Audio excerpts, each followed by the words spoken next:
Turok, and the One Piece chapter 1067 released this morning, my time.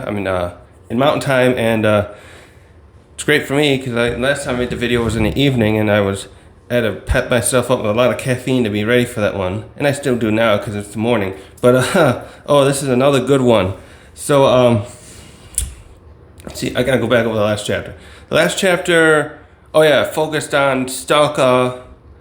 Primarily Stalker talking about Ohara and how he or the Stella Vegapunk went to Ohara, and so he knows about Robin. He should obviously, because Robin is very well known across because of her bounty that was placed upon her as the devil child of Ohara, and goes over his conjecture of what he knows. So he knows quite a bit about this ancient kingdom, and also he's been keeping a secret from anyone else. It's funny, he's telling the Straw Hats. The only reason I can perceive he's doing this, I suspect, is because their captain is Luffy, who's Dragon's son, and we see here definitively they are associates. They knew each other for a long time. So I'm assuming this is to get them up to speed on this stuff. Oh, Hanky. Cat scared me. Here, let me open the window. Hey, it's okay. Open the window here. I think a chair out for you. Silly cat.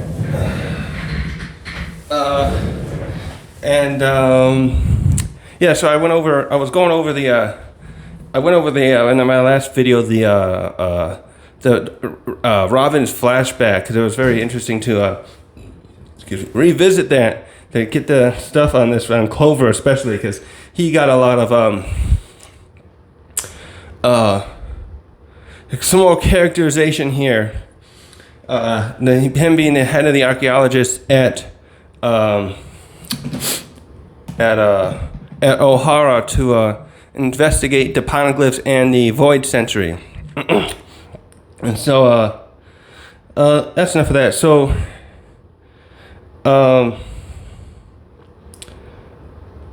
when we get now, so we start here. The ending of the chapter was about showed the actual.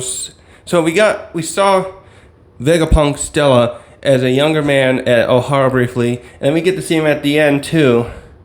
And he's basically Dr. Einstein, Albert Einstein. I forgot about that picture. There's the one where he has his tongue sticking out. That's a very famous image of him for some reason. And so, hold on. Man, the sinuses today. Also, the beginning of the chapter, the beginning of this new chapter now, we start off with Caesar coming back. Caesar Clown has come back with the Sanji's brothers to Germa, and him and Judge are squaring off in the beginning of this. So I know that Judge had a relationship with Vegapunk and Queen. But all I knew about Caesar was that he worked with Vegapunk too, they both worked together in official capacity with the world government, and Judge and Vegapunk worked together and with Queen as part of a rogue science group that was not working with any formal governments or the world government or any other that I know of. So that'll be interesting to see, see if these two can get along eventually. Also, by the way, did I see that before? I know Caesar Clown has these little goat horn looking horns coming out of his back of his head. About different shape, obviously, than... so I'm just thinking about that with regards to Kaido and his daughter and how they have the horns. And so I'm wondering if these horn things are something, a part of him that's not a fashion accessory or something. So we start off the chapter going back with Luffy, Bonnie, Jinbei, and Chopper talking with Vegapunk. And the first thing that happens here has to do is Bonnie goes over like, why is your head where did your head go? I remember it was there before, and we got to see that in the flashback. And he explains here is that he actually has a devil fruit ability that allows his brain to have an unlimited amount of storage. The only downside is his head grows. The brain actually keeps growing as it learns whatever he's memorizing. Now that makes a lot of sense. I bet his head already looked ridiculously large, by the way, in the flashback. In the flashback from 22 years ago. And I was just thinking about, in the last video, when I looked over the flashback again, how reading all those O'Hara books, and there it looked like there were hundreds of thousands of them, if not millions, because there was a lake inside a lake area so big, even the giants that we saw in it, like it would be like a very large swimming pool for giants. So you can imagine how big how many books could be in there. I'm going to say actually more like millions, a couple million, something like that. So I was thinking about how his brain must have grown, how there would be so much stuff to memorize reading every single book. But the Stalker one said that's what he did. And Luffy asks a logical question. Like, if you detached your brain, does that mean you're not as smart as you used to be? Like, you had to take it off, you disconnected it. You're not, like taking a hard drive, like say you got an external hard drive connected to your computer and you take it out, you can't access the data anymore. Also, Chopper is very excited to meet Vegapunk because he figures with his amount of what's the word I'm looking for? The accumulated knowledge that he must know a lot of medical stuff. So I'm assuming Chopper would love to be some assistant / apprentice to him to learn more stuff.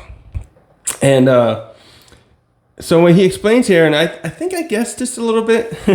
It doesn't matter really, but I was thinking about that because the way his head, the apple thing is actually an antenna, and his brain apparently is up in that top area of the records area. The thing where you see the egg is opened, and there's like, is that where a city is? Is that where the same city is there? I don't know.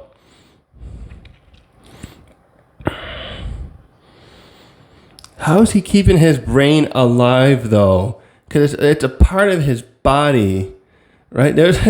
I'm sure it's possible with his genius. I'm thinking he has one of those Bacta tanks, kind of like in Star Wars, where they how do you say it? Yeah, that's for like healing a person and when damaged. But I think you'd have to keep it inside something so it doesn't rot, essentially.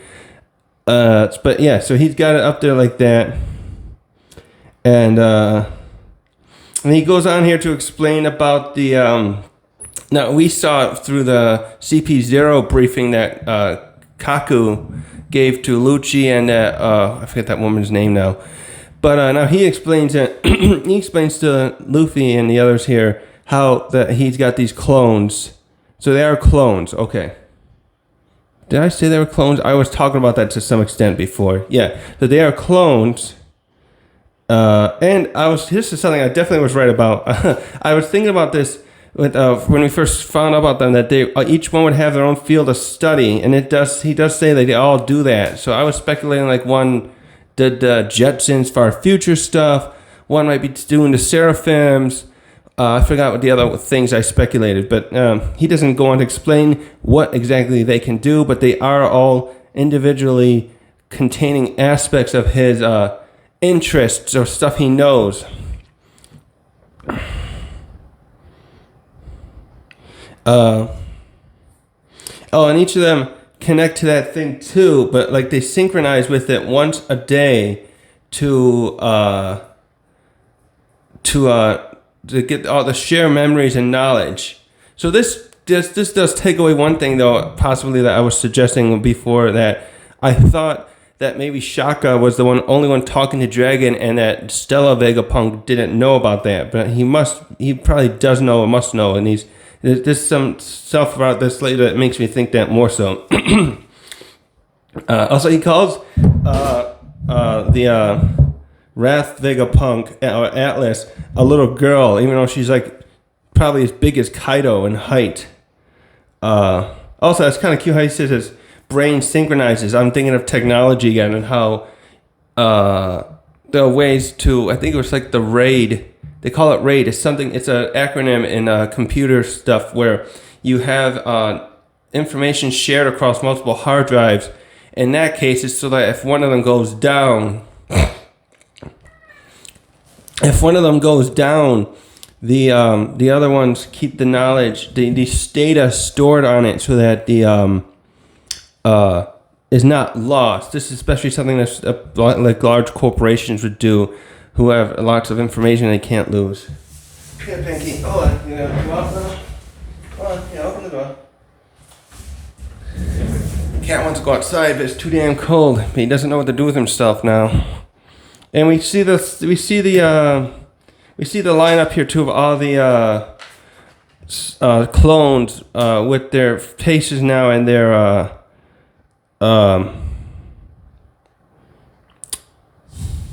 the pictures. Whoa. Oh, that's my cat. He's playing. Also, again, by looking at these pictures, they do remind me kind of a 7 deadly sins type of thing, the cardinal sins. So, because we got the one named Wrath, and on the other side we got the Desire, and she looks more like a gluttony. So Wrath, gluttony. There's also laziness. She's kind of could represent that too, but she's not purposely so. She's just the one who does the sleeping for the others somehow. Somehow the others don't need the rest if she does. Very interesting. Then we got Lilith, who's just evil. There isn't really an evil one. Could that be pride? Pride, logic, envy. I don't think any of these ones are really envy. Anger, yeah, anger, desire, sloth. That's for sure. None of them look like they're. Lust is another sin. So they're kind of like that, but not fully. Oh yeah, I noticed that was some relationships I heard somewhere that people thought about with the warlords. That's how Oda was lining them up, which could be like Blackbeard would be envy. No, would that be ambition? He's more ambitious. Pride. Anyways. Oh wait, so it's like that.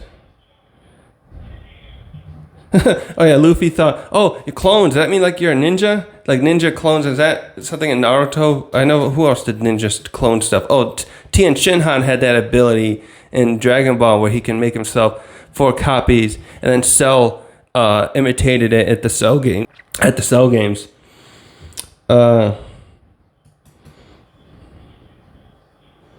Also, I was just looking at that one globe. It looks like, it's probably supposed to say Vegapunk, but it looks like Vegas. Also, he doesn't talk about how far away he has to be from it. I wonder if there's a limitation on how far his brain would have to be from that, from his head had to be from his brain.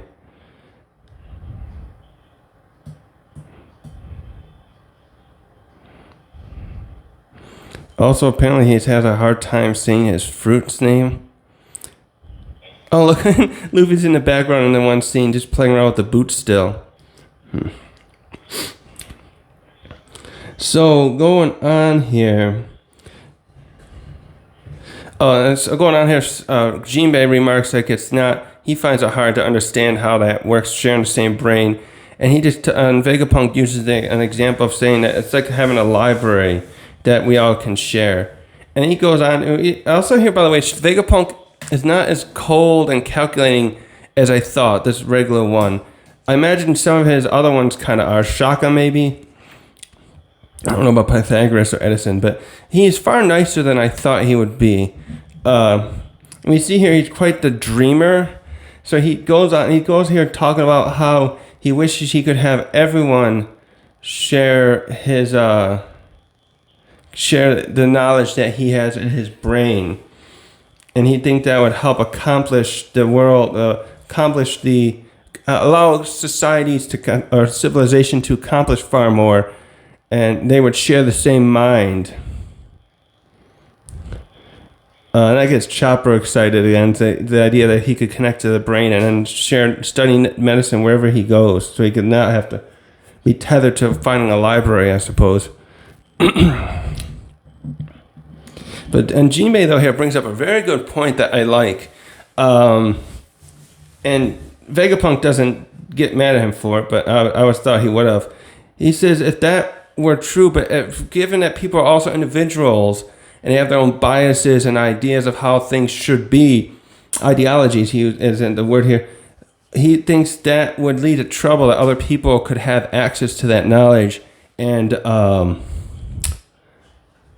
give them the knowledge they need to pursue other goals, like Blackbeard knowing more about that, the Void Century, or Kainu and the others knowing that stuff that would allow them to... Pinky, get down from there. Come on. Don't knock that stuff down. 1 second. Yeah, so that's a great point. I don't think Vegapunk is... Vegapunk shrugs it off here by saying that would... there never will be any progress if science worries about that. But it's not science that we need to worry about that. Say that someone there who wants to harm other people can find a more effective tool or create one through that knowledge. That knowledge now could be easily accessed by anyone who has some kind of malicious agenda and harm others and cause an uproar in the world to cause the world to be upended. I imagine there's a possibility that too is why the world government doesn't want the ancient civilization, the ancient country to be learned about, because they're worried about, I think that, trying to keep the society as it is now down from learning stuff and ascending past its part in its growth. See, like if they knew about it, or they knew what the stuff Vegapunk did, a renaissance could occur out of it. I suspect the world government doesn't want something like that.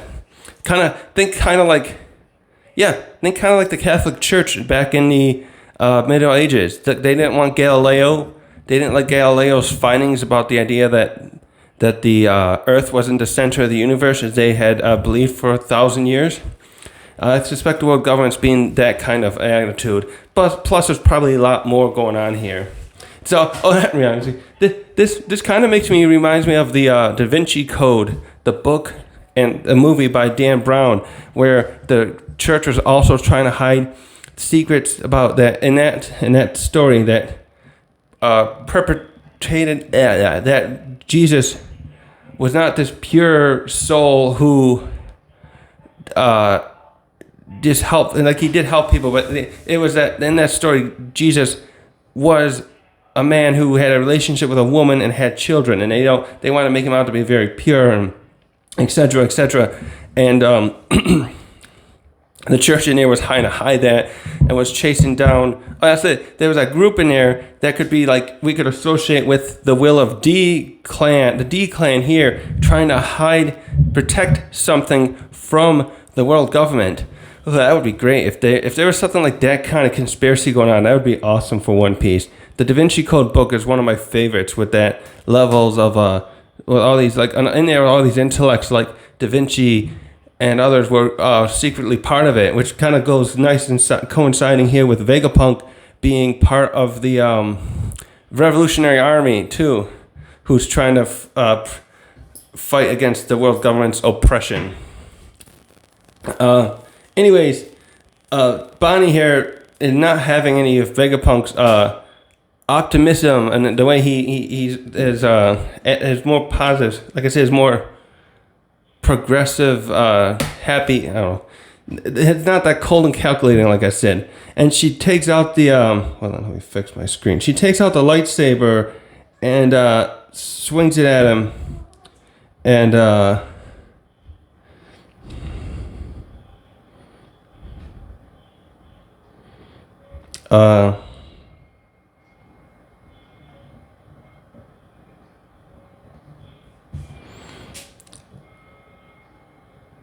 Yeah, anyway, she's trying to like turn my dad back to normal. and Jinbei's trying to stop her from doing them. And before she's able to do anything, though, Vegapunk's like, you should turn that off because it acts like a what do they call that now? Shoot, I can't think of the word. The what do you call it? One sec. It's a bug zapper I was trying to think of. So, and Bonnie's about to kill him with that thing. She has it zapped down, and it's like by his left shoulder area near his face. Hold on. A bunch of bugs come swarming at her, and apparently she's not good with that, and she's freaking out, and she passes out with like the foam and stuff in her mouth. And Luffy, he's apparently a bug collector, because he's like, oh look, Bonnie, a giant stag beetle. And then Vegapunk here though starts having some remorse. Here apparently he didn't something about what he did with Kuma, and then remarks how it's ironic that his bug zapper lightsaber saved him from his death though. And then he brings up here, he asked them if they've met, so he knew. So he must have known that Momo was a Wano citizen, and he knows that Momo ate his artificial dragon fruit. I just didn't know he knew that was a Wano citizen. How did he know that? Who would have told him that? And he asked, if you met another dragon like Kaido on there. And so he explains to them there how it's defective. And I guess Luffy didn't know anything about that. I'm trying to think now how. Did Caesar tell that to... How did we hear about that again in Punk Hazard? I watched it a while ago, but I can't remember. So Luffy had an idea it's a defective one. And he explains how it's a Dawa fruit he synthesized. And he spent 20 years researching Kaido's lineage factor in order to do it. So, So Kaido got the devil fruit 38 years ago at God Valley. And he had been captured, 18 times or so? So at some point, when was that flashback with King and him met? That's probably around that time he got it. So over 20 years ago, he got blood samples from Kaido, and it took him that long, 20 years, to create an artificial devil fruit out of it.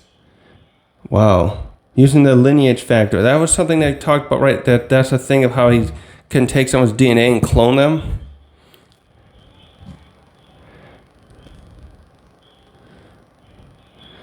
But Luffy's says, no, it's great. It works just fine. And he's got all the powers. He flies. He's really strong. But when Vegapunk asked about the color and he said it's pink, Vegapunk is very upset with this, and he even starts banging his head on the ground. And Luffy's like, what's with him? And Jinbei's like saying, because he's a genius. He's also like a perfectionist. And he, but how do you know it would, I would say wager that just because you copied it, you can't guarantee another individual eating the fruit would get the same color. I don't think you could force it. I have a feeling that was out of his control, no matter how much he tried to make someone have the same color if they ate another zone fruit. Especially for something like a dragon. Maybe like if you copied a falcon, what's his name? Vivi's bodyguard. And that might give the person the exact same colors as the patterns of the bird would have. Or anything else like that. Reindeer. Like Chopper. No, Chopper's a human fruit. Say there's a reindeer fruit and you turn into reindeer. I don't think you'd be getting a blue color or red colored fur. You'd get the same color unless your hair was different. I think that could change it. But that's an interesting question for another day.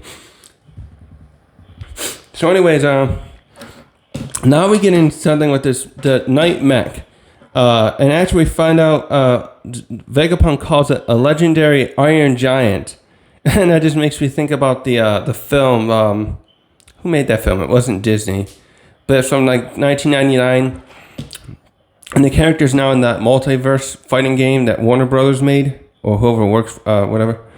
And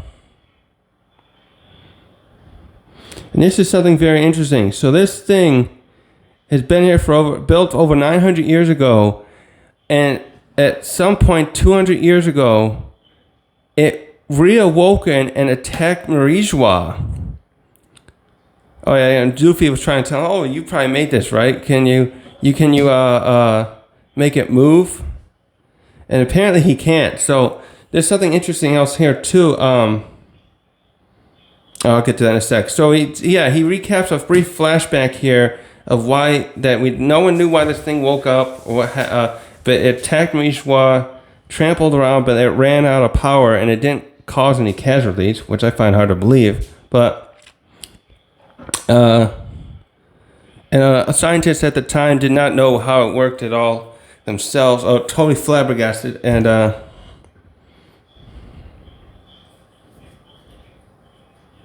Oh, interesting.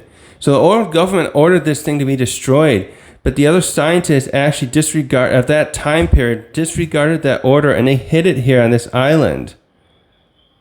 How did they know about that island? So other people knew about this island because Stalker said this island's the island of the past. So other stuff is here. What other stuff would be here that is from that time period? We don't know that yet, but the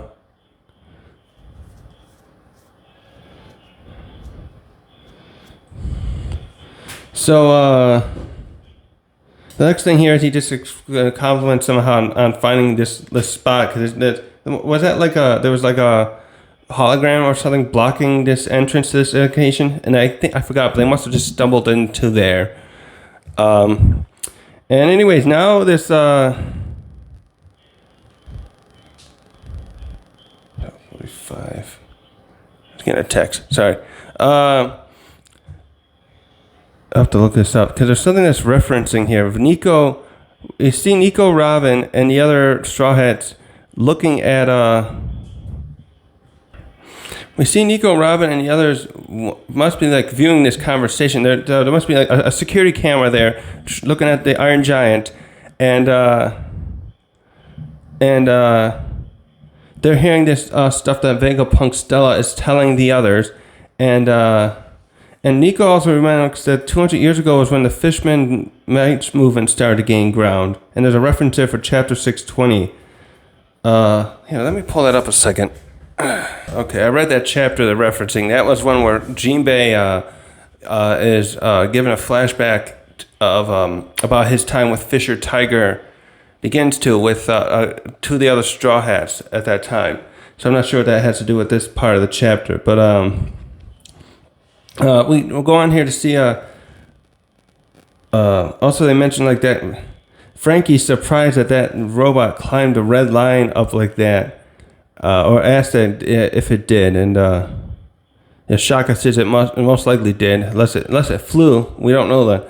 But anyways, he goes on to point out. Shaka tells the other Straw Hats here how that's by studying that the Iron Giant. That's how he learned to make the Vegaforce 01.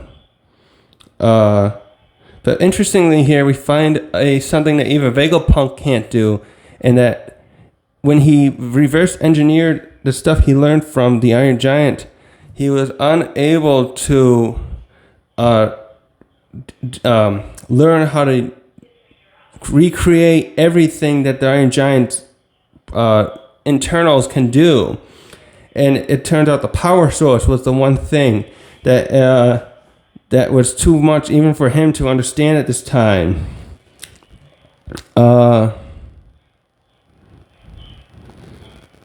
Yeah, so wow, so there's something Vegapunk hasn't figured out yet. So their power source, he says it's beyond their ideas of what's modernly capable, too. Of course, everything you're doing is past that, Vegapunk, so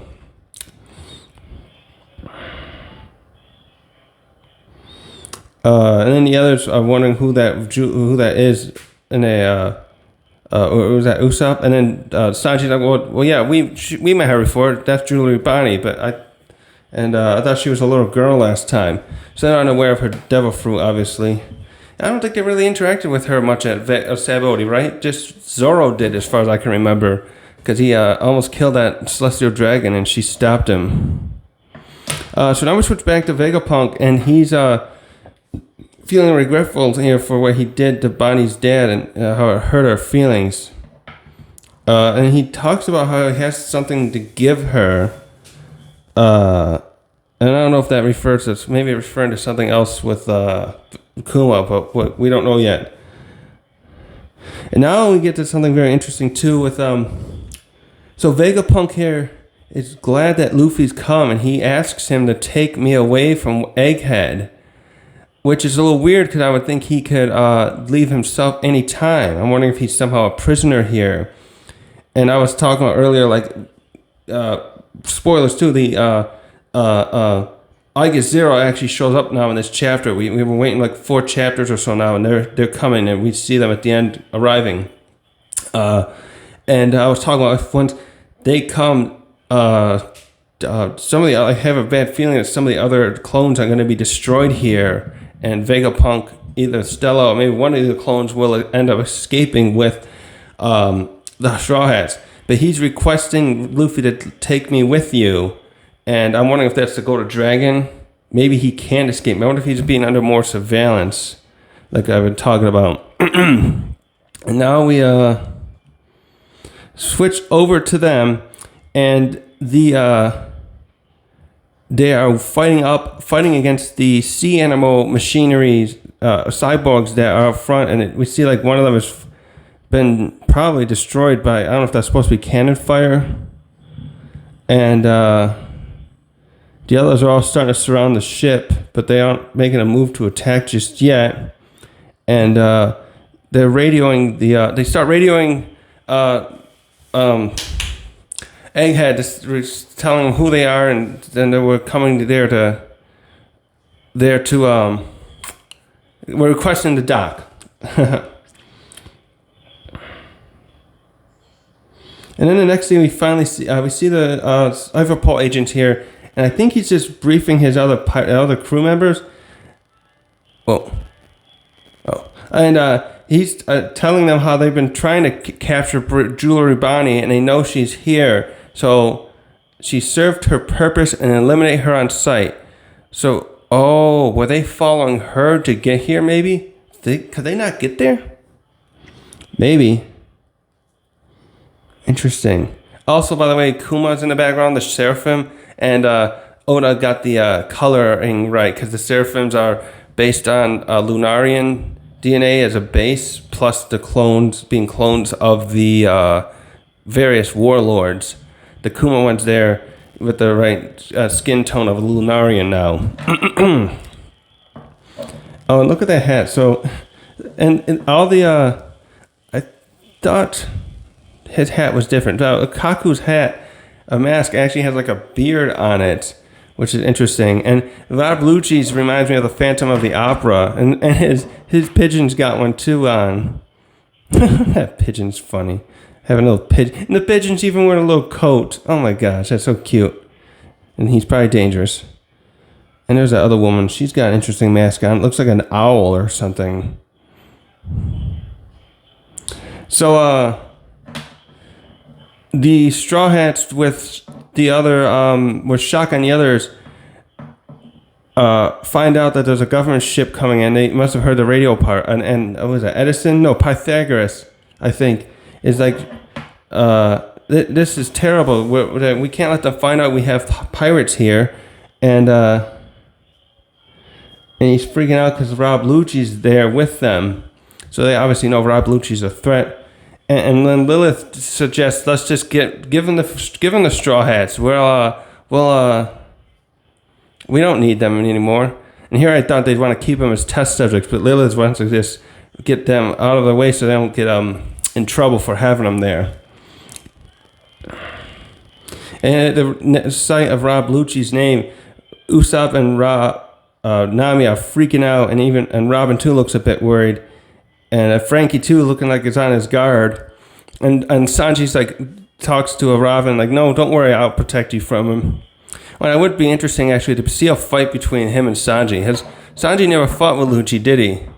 I know briefly Sanji had clashed with Doflamingo back at Dressrosa, and I think he ended up not winning that clash due to Doflamingo using his strings to immobilize Sanji.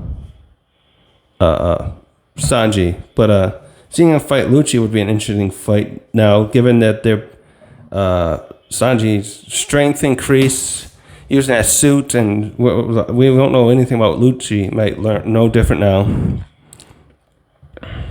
And this is probably my favorite scene here.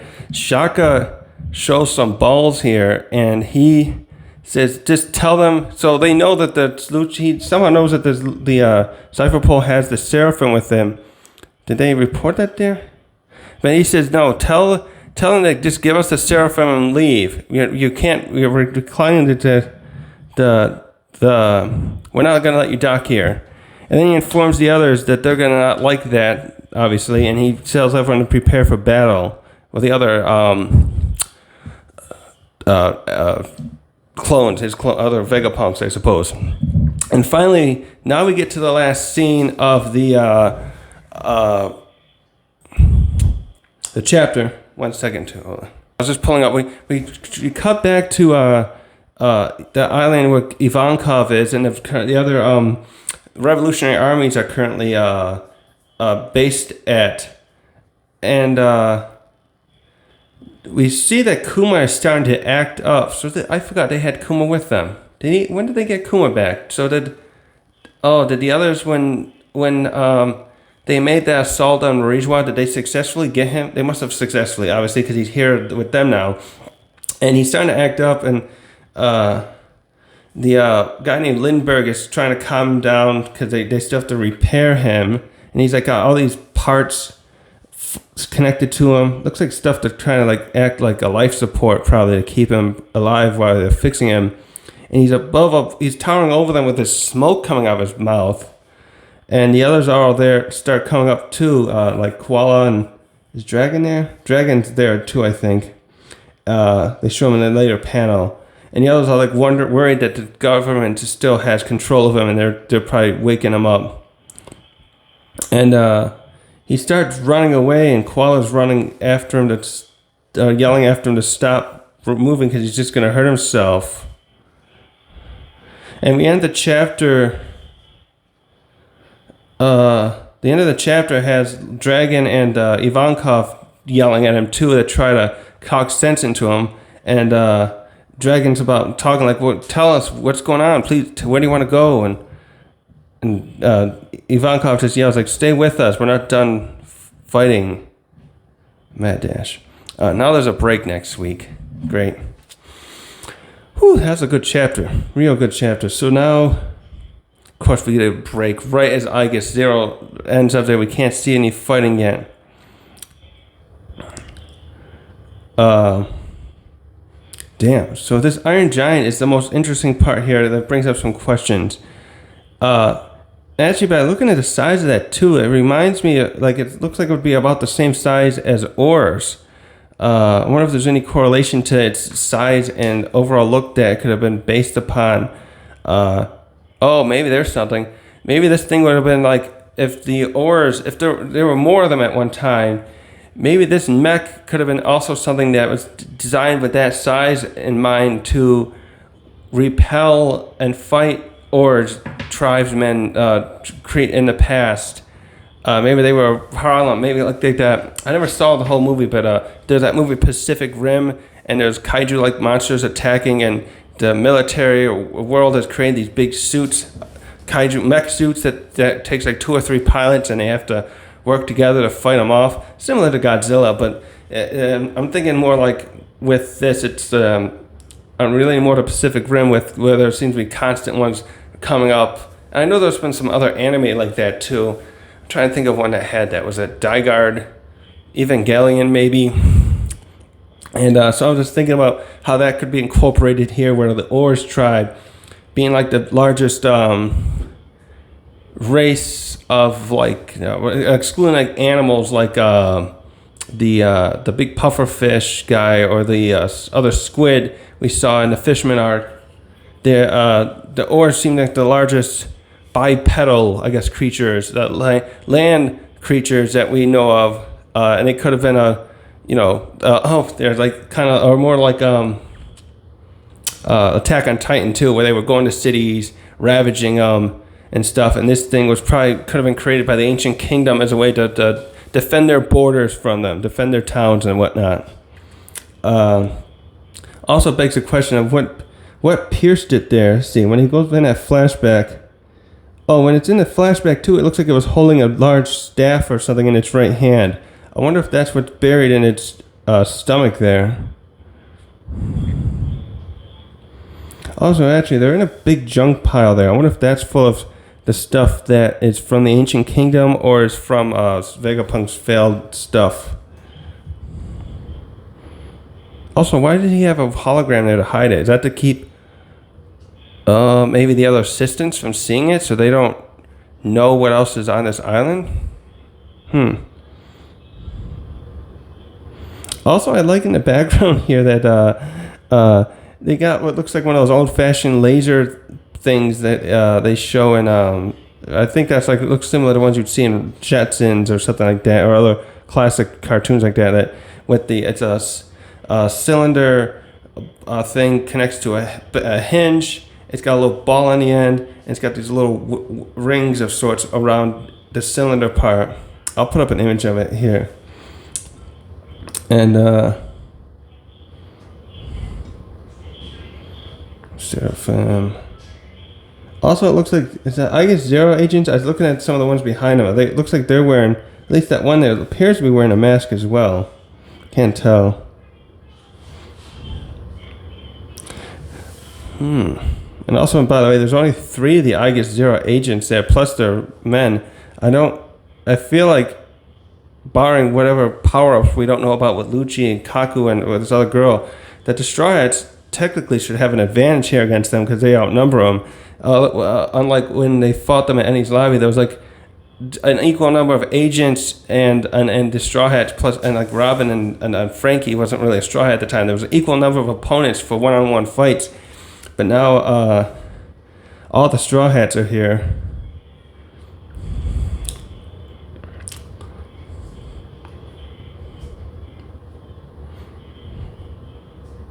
So yeah, I'll just end the video here for now.